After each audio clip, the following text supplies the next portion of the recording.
Everyone, তো শুভ সরস্বতী পূজা।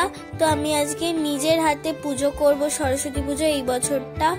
তো তোমাদের সাথে আমি সেটাই শেয়ার করছি। মা সব রাত্রিবেলায় জোগাড় করে রেখে দিয়েছিল, সকালবেলা শুধু উঠে পুজোটা করেছি। তো এই যে মা এখন ফল কাটছে। কাল মিষ্টি, ফল, তারপর ফুল সব এনে রেখেছিল। তারপর বই, গিটার, ডান্সের ঘুঙুর, ক্যারাটে গ্লাভস সব কালকে রেখে দিয়েছিলাম। তো এই যে সব জোগাড় হচ্ছে এখন।